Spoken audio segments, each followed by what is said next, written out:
সাহায্য করেন ভাই, আমার শিশু মেয়েটার অপারেশন।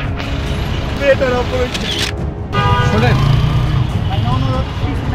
আমি কিছু করবো না, শুধু আমি বাচ্চাটা দেখবো একটু। আপনার বাচ্চাটার জন্য আরো 100 বার করবেন, আমার উত্তর সে একই আসবো, বুঝেন না কেন? আমি একটু দেখতে চাই।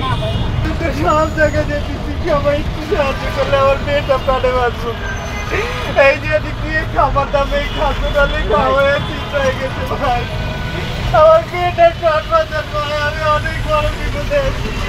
একটু সাহায্য করেন ভাই, আমার শিশু মেয়েটার অপারেশন। আপনার জন্য আপনার না ভাই, আমি দিছি ভাই আত্মীয় স্বজনের কাছে। আমি আপনার সাথে হাসপাতালে যাই। আমি বাংলাদেশ প্রতিদিনে কাজ করি, আপনার ইন্টারভিউ নেই। আপনি কাজ করেন না, আপনার ইন্টারভিউ নেই। আমি বাস থেকে নেমে যাবো, আপনার সাথে যাবো, আমি সমস্যা নাই। শোনেন, আমি কিছু করবো না, শুধু আমি বাচ্চাটারে দেখবো একটু। একটু দেখতে দিবেন না বাচ্চাটারে ভাই?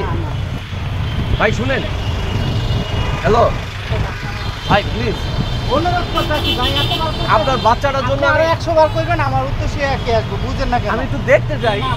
আমি বাচ্চাটার একটু আবার দেখতে চাই। বলেন, আবার বলেন। আমি বলছি আপনার বাচ্চাটারে আমি একটু দেখতে চাই। আবার বলেন, আল্লাহ যেন আপনার বাচ্চাটারে সুস্থ করেন। আমি একটু আপনার বাচ্চাটারে দেখতে চাই, আমার দেখতে দেন একটু। আবার বলবেন। এক্সট্রিম মশার কয়েল প্ল্যান্ট ফাইবার দিয়ে তৈরি, তাই সহজে ভাঙে না, সুগন্ধিযুক্ত ও নিরবিচ্ছিন্নভাবে জ্বলে। ডেঙ্গু, চিকুনগুনিয়া বাহি সহ যে কোনো মশার বিরুদ্ধে দেয় এক্সট্রিম সুরক্ষা।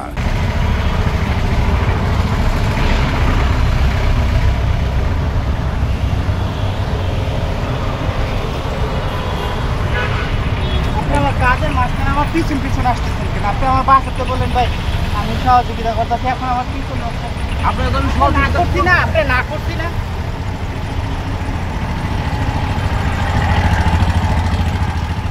আবার মেয়ে আপনি করেন, আমি না করছি না।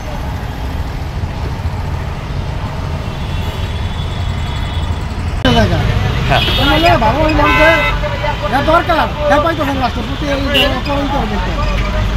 ভালো এটা একটা এক্সট্রা অ্যাক্টিভিটিস দেখায়, এটা আমাদের সাথে আমরা কি এরকম প্রতিনিয়ত হয়। বাচ্চা ভিতর থেকে অনেকে এসে এমনভাবে অ্যাক্টিং করে মনে হয় যে তারা সত্যিই আসলে বিপদগ্রস্ত। তো এনাদের কারণে আমাদের হয় কি, কারা প্রকৃত বিপদগ্রস্ত এটা আমরা বুঝতে পারি না। তার কারণে অনেক সময় দেখা যায় যারা প্রকৃতভাবে বিপদে পড়ে এদেরকে সাহায্য করা হয় না, কিন্তু এনাদের কারণে আমাদের বিশ্বাসগুলো এদের আস্তে আস্তে নষ্ট হচ্ছে।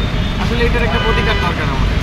দেখাতে পারে নাই, সে বলেছিল এক হাসপাতালের কথা। আমি সাথে সাথে নামলাম, তার সাথে যাওয়ার চেষ্টা করলাম তার মেয়েকে যেন দেখায়, সে কিন্তু দেখাতে পারে নাই। আপনারাও দেখেছেন যে এখান থেকে নেমে গেছে, সে আসলে খোয়া ছিল অনেকটা।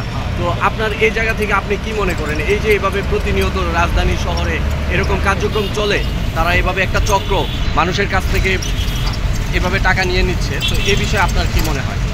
আমার মতামত এরকম যে প্রকৃতভাবে যারা তারা এদের জন্য বঞ্চিত হচ্ছে, এদের প্রতারণার ফাঁদে করে প্রকৃতভাবীরা প্রতারণা উপকৃত হচ্ছে না মানুষ। আর মানুষের মনোবল হারিয়ে যাচ্ছে যে প্রকৃত অভাবীকে কাকে দিবে, কাকে উপকৃত হবে এটা বোঝা যাচ্ছে না এই বার্তা জন্য।